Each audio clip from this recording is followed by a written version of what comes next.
Hola, ¿qué tal? Buen día.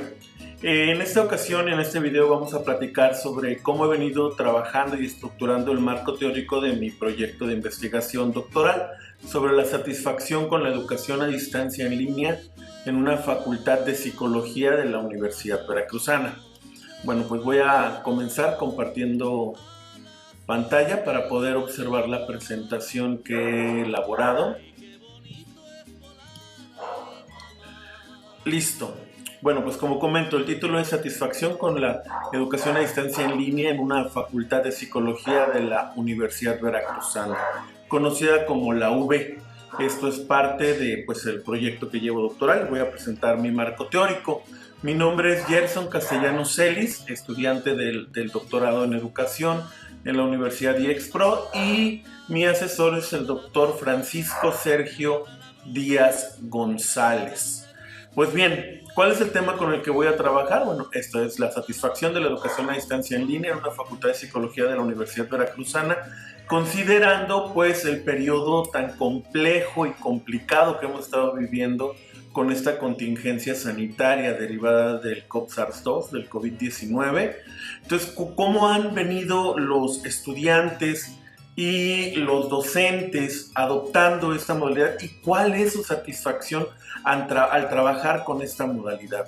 La delimitación, bueno, como comento, es en una facultad de psicología de la Universidad Veracruzana, específicamente la Facultad de Psicología Jalapa, durante el periodo agosto 2020, enero 2021 y febrero 2021. También son estos dos periodos con los que voy a trabajar: agosto 2020, enero 2021 y febrero, julio 2021.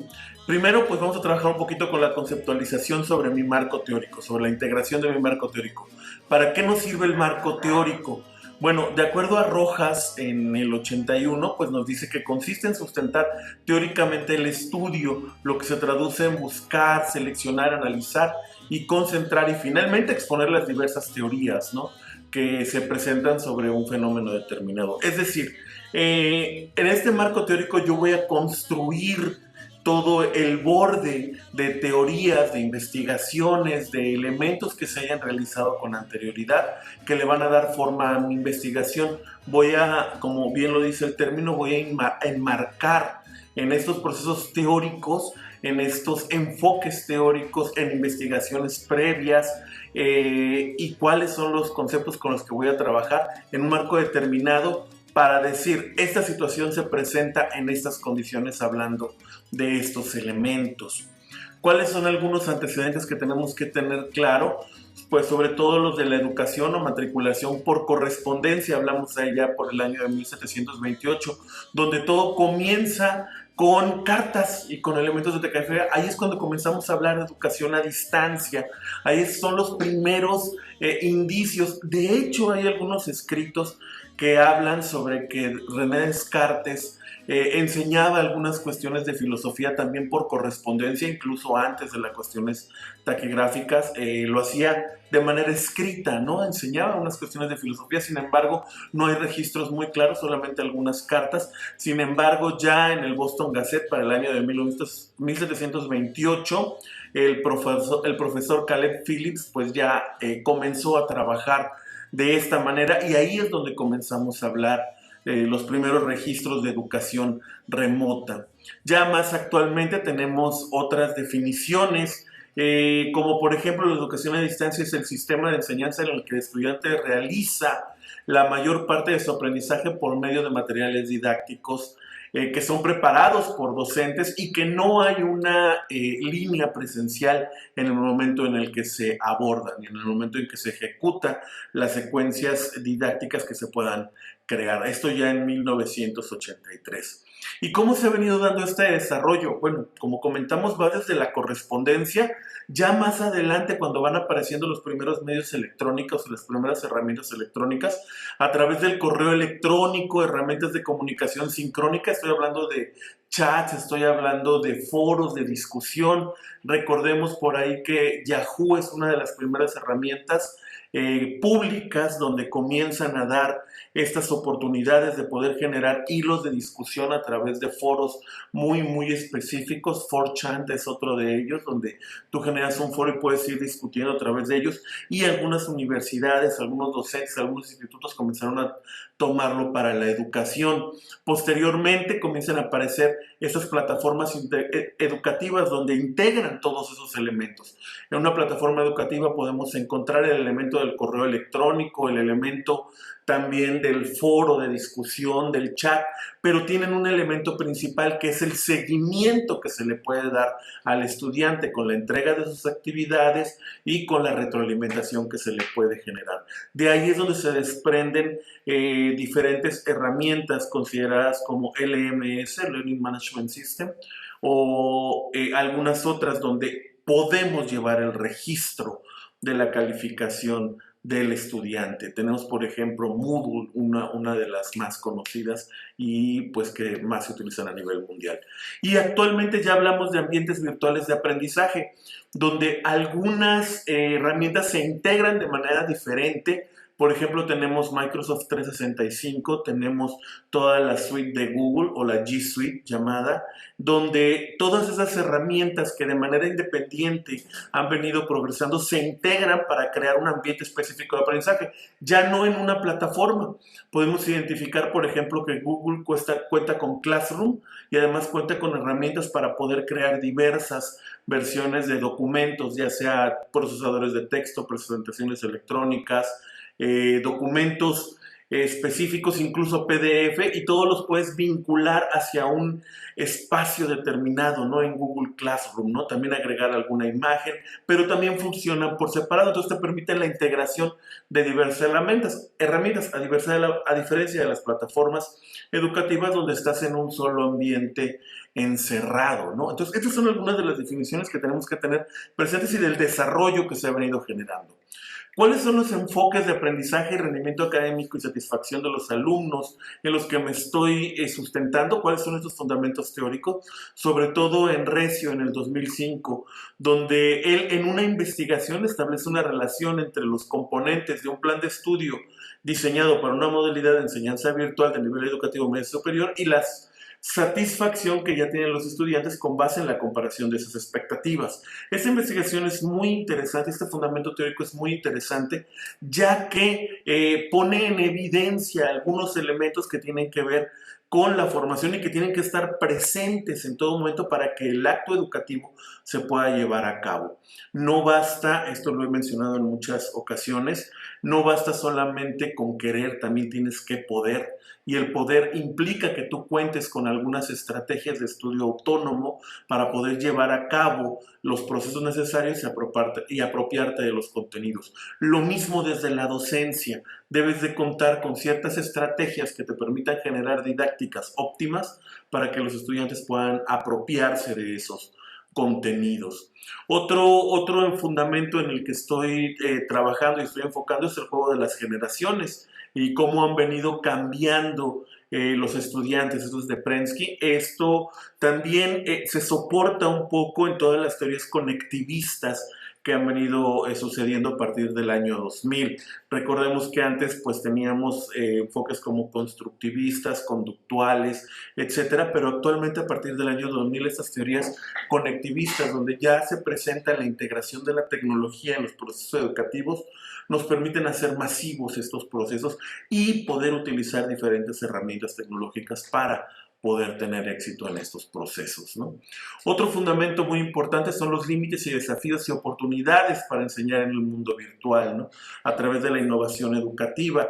Esto es de Ángel Guzmán y Valdés del 2017. En esas investigaciones se relacionan 60 trabajos diferentes de estrategias y conceptos y perspectivas para superar o definir los límites del desarrollo de la educación a distancia en línea, hasta dónde podemos llevarla a cabo, qué procesos son los que se pueden establecer o no. Tenemos como precedentes aquí en México acuerdos secretariales donde algunos elementos dictaminados por CEIFRUS te impiden poder llevar a cabo estrategias de enseñanza de ciencias de la salud a distancia en línea. Estoy hablando, por ejemplo, de alguna práctica que realiza un médico ya en momento de cirugía, a lo mejor de un dentista ya aplicando algún procedimiento dentro de alguna pieza de trascendental, incluso dentro de la psicología, llevar a cabo procesos de entrevista para el desarrollo de empatías. Entonces, este fundamento teórico es bien interesante, ya que nos permite identificar esos límites donde aún la presencialidad debe estar presente para el desarrollo de algunas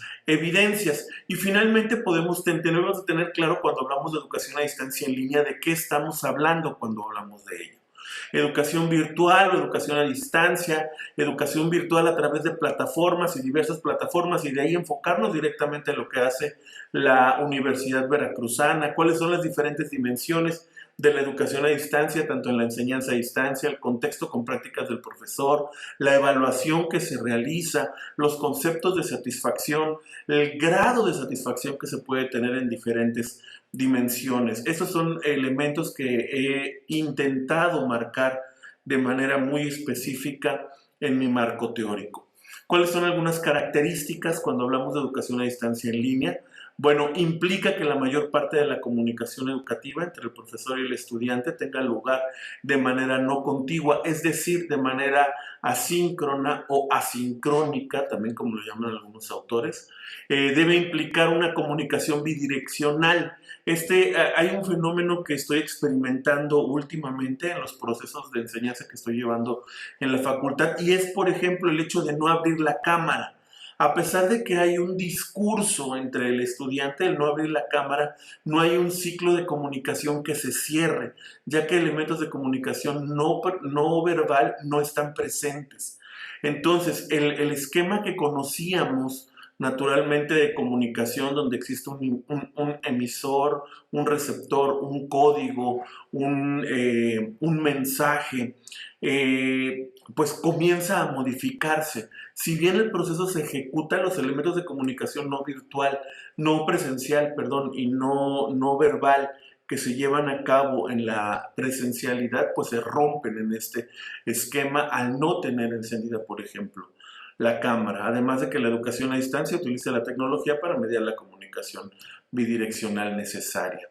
Algunas otras características de la enseñanza virtual, ahora yo no solamente de la enseñanza a distancia en línea, sino virtual, es que ya no existe la presencialidad del docente. Es decir, tenemos estos nuevos modelos de MOOCs, donde tú generas un curso autodirigido que el estudiante puede tomar. Tenemos diversas plataformas, MiradeX, MéxicoX, etcétera, algunas otras, donde solamente la enseñanza virtual consiste en que el estudiante ingresa, toma un material, realiza procesos de autoevaluación y no recibe una retroalimentación directa trabajando con un docente del otro lado. Entonces, sí es importante tener claro esas dos definiciones. Cuando hablamos de educación a distancia en línea, tenemos un docente del otro lado de manera síncrona que nos brinda un seguimiento a los procesos de aprendizaje que estoy llevando.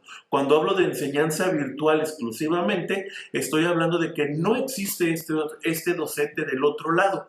Existió como experto o especialista en contenido para la formación del material o para la creación del material educativo, la curación, la producción, etcétera, y la implementación en una plataforma que posteriormente será utilizada por un estudiante o abordada por un estudiante, pero no está en el momento de realizar alguna retroalimentación. Eso es importante que lo tengamos claro. La educación a distancia se define como educación formal basada en la institución en la que un grupo de aprendizaje se separa y en la que se utilizan sistemas de telecomunicaciones interactivos como los que mencionamos. La educación virtual, bueno, se establece esta manera dinámica, pero está mediado solamente por computadora, no existe el otro apartado, el otra persona, el otro actor que te da esta retroalimentación. Cuando hablamos de comunicación virtual, bueno, tenemos que definir elementos como el uso de correo electrónico, chat, software interactivo, plataformas multimedia, y aquí es donde englobamos estas nuevas herramientas que generan estos nuevos pues espacios o ambientes virtuales de aprendizaje. Y específicamente donde quiero llevar el caso es a las herramientas que utilizamos en la Universidad Veracruzana, donde se cuentan con diversas redes sociales ya establecidas y como parte de las herramientas tecnológicas y de comunicación que tenemos en la universidad, plataformas multimedia para poder proporcionar medios digitales, animaciones, videos, etcétera, a toda la población y la comunidad estudiantil Eminus como plataforma educativa, donde se cuentan con 2 versiones, Eminus 3 y Eminus 4. Las diferencias tienen que ver con la evolución de la tecnología. Eminus 4 ahora es responsivo, etcétera. Puedes verlo desde diferentes dispositivos móviles. Eminus 3 no, solamente a través de computadora, pero finalmente cumplen el propósito como LMS, como Learning Management System, de poder dar un seguimiento a los aprendizajes que hay de parte de los estudiantes, además de tener diversos repositorios virtuales, entre ellos todo lo que contamos con la biblioteca virtual, lo que contamos en la biblioteca virtual. Y finalmente la investigación tendría que ver con esta satisfacción que hay en los diferentes dimensiones en las que se lleva a cabo este proceso de enseñanza, a través de evaluar de qué manera estamos utilizando las herramientas de comunicación, cómo se están utilizando estos diversos recursos que acabo de comentar, desde la dimensión del profesor, las estrategias que está implementando en los procesos de enseñanza. Dentro de la misma dimensión de enseñanza, si se están contemplando estrategias pedagógicas óptimas para la apropiación del contenido, no es lo mismo que cuando estamos trabajando en educación a distancia, la actividad que tú dejas para que un estudiante se apropie de un contenido sea solamente un ensayo, ¿no? A diferencia que ahora haga una infografía donde implica, por ejemplo, que él seleccione la información, la valide, la seleccione, trabaje con ella, la sintetice para que pueda plasmarla en un producto diferido que no se hace de manera presencial, ¿no? Finalmente, también como parte del estudiante, la dimensión del estudiante, el desempeño que él está prestando a los procesos de aprendizaje que requiere, si cuenta o no con estas estrategias de estudio autónomo, cómo las está ejecutando y el sentir de estar trabajando a través de un monitor sin esta dirección que tienes en la sesión presencial, donde ves al maestro y todo el tiempo está recibiendo retroalimentación. Y finalmente los procesos de evaluación que se están generando. ¿Son los mismos que a distancia? ¿Cómo estás respondiendo ante ellos? Esa es parte de los procesos de la investigación. Entonces, de esta manera estructuro y marco pues cuáles van a ser los límites de mi investigación. Hago este marco teórico a través de estos principios que acabo de comentar, a través de estos autores de esta literatura y bueno, algunas fuentes de información que ya están presentes en mi documento, también las comento aquí.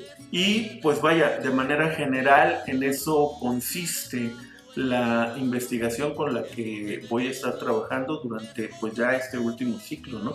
Esta es la estructuración de mi marco teórico y pues muchas gracias por la atención. Quedo pendiente a los comentarios, a la retroalimentación. Muchas gracias por todo, doctor, y que tenga usted una excelente tarde o excelente día. Buen día. Hasta luego.